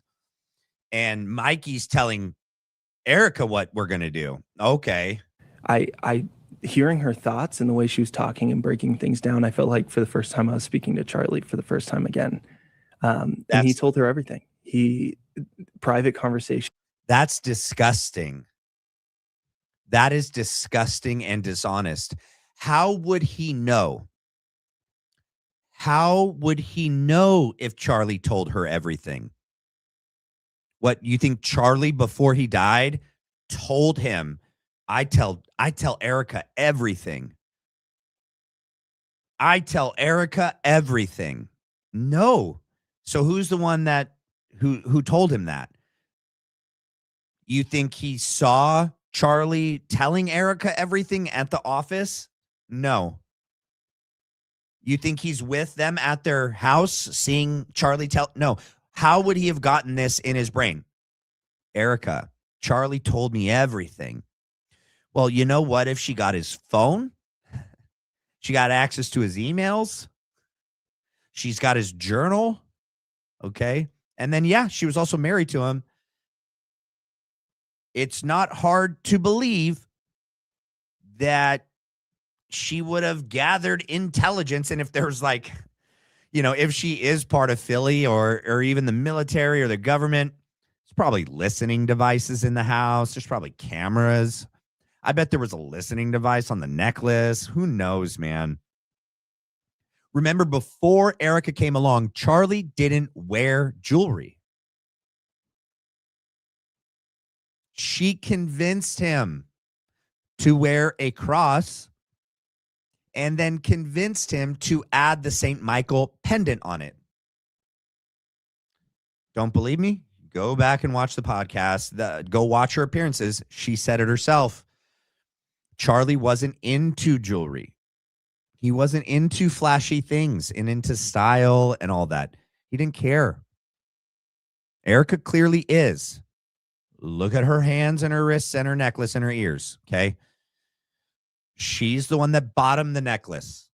She's the one that added the St. Michael pendant on it.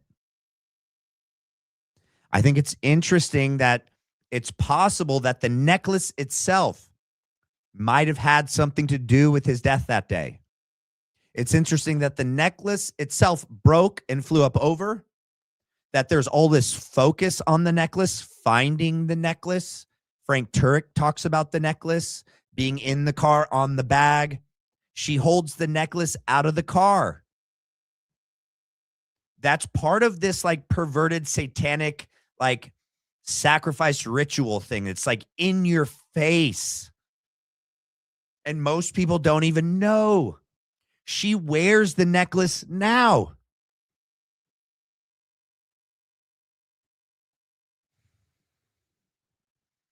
It wasn't even his idea. Can you imagine that?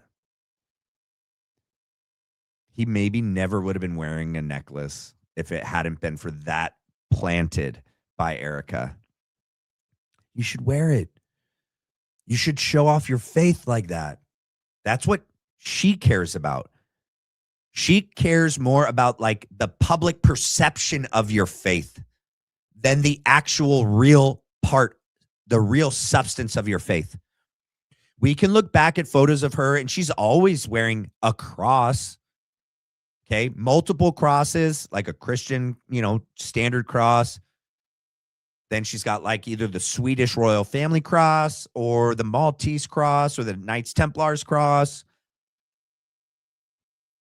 She's into making a show, an outward appearance of her faith for all to see.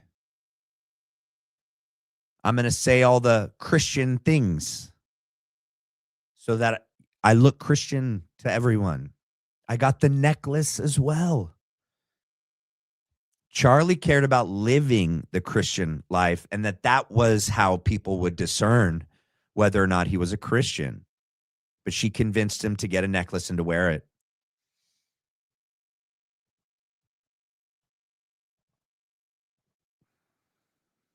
Everything he was shared with Erika. She knew everything. And from the way she texts to the way she talks. And I can confidently say that I feel like it's Charlie still leading this organization. Mm-hmm. And we just announced it, that Erika is going to be the chief executive officer of Turning Point USA. And for the operators, for the people. So disgusting. They all have, remember, they all clearly have gotten a script. Okay. And they all stick with the spirit of the script, right? Like in essence, what is the message we're saying? Because Erika and other people and Andrew in other ways have said like, and Tyler Boyer, that Erika's the one to carry on his spirit, that Erika and Charlie are one. Mikey just said that I feel like I'm talking directly to Charlie. Like she is Charlie. Like it is that Charlie's still running the organization. It's so disgusting. that helped run this organization with Charlie, we know exactly what he wanted in his meetings, what his vision was, his push. And the event coming on Sunday, we all just keep sending quotes to each other. More people, make it bigger. Oh. And he's ingrained in us. He's still there. And it's just like every difficult situation, every hard trial that comes up, it's almost like we have a blueprint that Charlie's just embedded into our minds. Oh yeah, because you have his journal and yeah. And the event they're talking about is his memorial.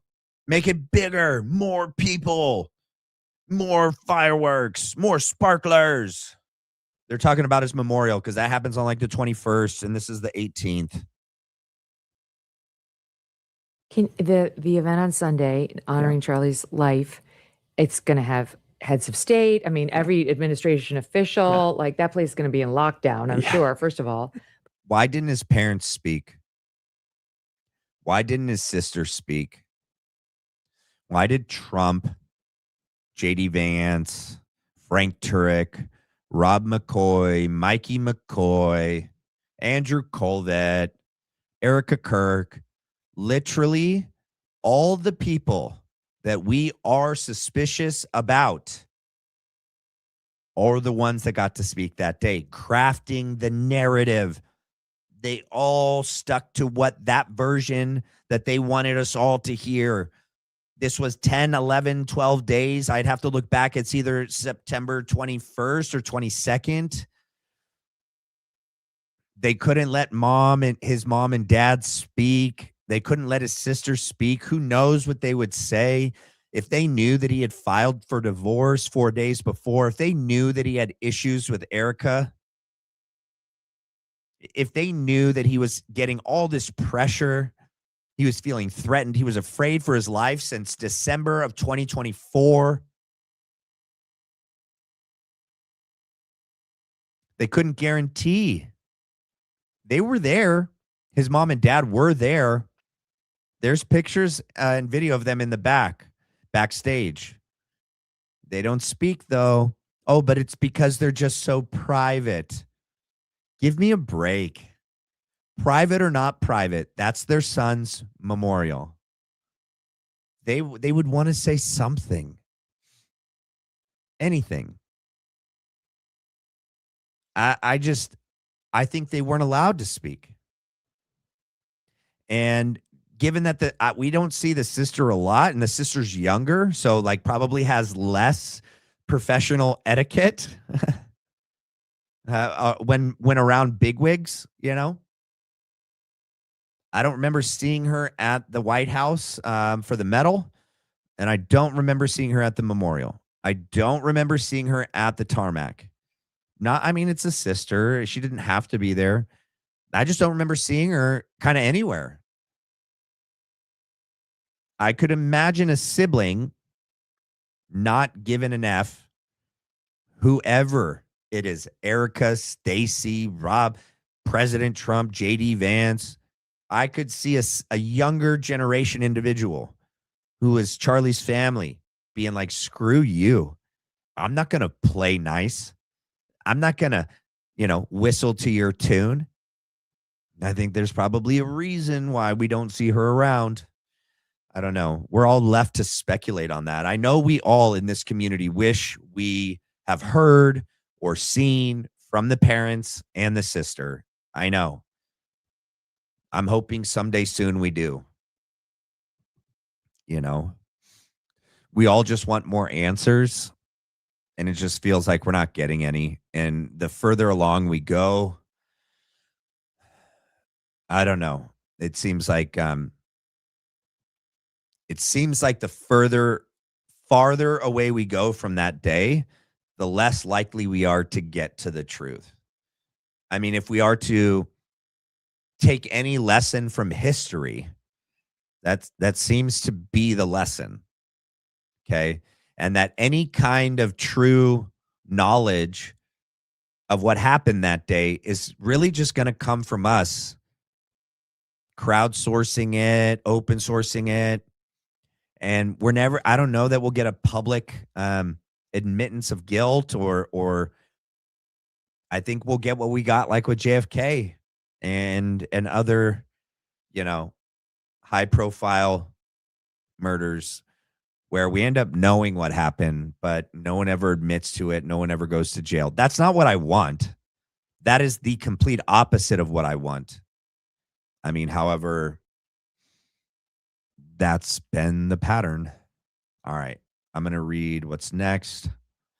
We got Love You Fam from Mystic. Thank you. We got gifted 10 Black Line Brief memberships. Thank you, Mystic. We got, where is CRC? I know that has to do with the Lao Pao Poemia. CRC stands for the type of, oh my gosh, I'm tired. The currency. Something Republic of something? I don't know. CRC. Thank you for your super sticker, super donation. I appreciate that. Thank you. All right. We're right at 2 hours. Oh, I didn't mean to shake that like that. Wow. One of the things I was gonna show, I finally downloaded and put it here. If people don't like giving through YouTube and you want to give, there's for the Black Line Brief. Wait, I got it. There we go. All right. You can scan that and download that. If not, that's fine. It's just been, some people have messaged me and saying like they want to give, but they don't want to give through YouTube because it takes money and stuff like that. And I get it. And YouTube seems to be more shady and shady every day. I am streaming directly to Rumble. If anything ever happens and we, can't trust YouTube and we can't be honest on YouTube, go over to Rumble, and it's Black Line Brief with no spaces in between. Let me see. I can show you guys what it looks like real quick. Hold on, don't leave yet. Let's see. Wait, where is just my home?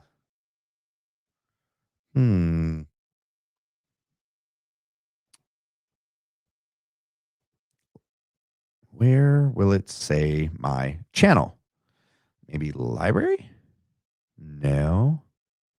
All right. My feed? No. Home? No. All right. Well, here, I can go like this. Maybe this will do it. All right. So it's, here, I'll show. All right. So it's the Black Line Brief, no spaces. You're just looking at my face again. I pulled a bear in. All right, there it is. The Black Line Brief, no spaces on Rumble. I'm also working on maybe creating a backup channel on YouTube. A bunch of weird stuff's been happening with all sorts of creators. Thank you, Jessica Vaughn, for your super sticker. I think it is, right? And your goofy face. And then we got Glenn. Black Line Crew is the best community. I agree. You guys are great. When you're in other communities and people are not nice and they don't have good mods, mods really like make the difference, because I don't have the ability to do this and to moderate how people behave in the chat. And so really like Mystic, Glenn, Renita, and Jim Bear, and Bree. Oh, I forgot you earlier, Bree. I'm so sorry. I forgot we have 5. We got Bree Baby X, we got Glenn, we got Renita, we got Mystic, and we got Jim Bear. And so they really help keep the space a safe, positive space for people to, discuss things, as long as everyone's doing it, respectfully and appropriately. So I think that's it. Yep. Oh, we got one more that came in at the end. Jessica Vaughn. Thanks, Matt. I think, yeah.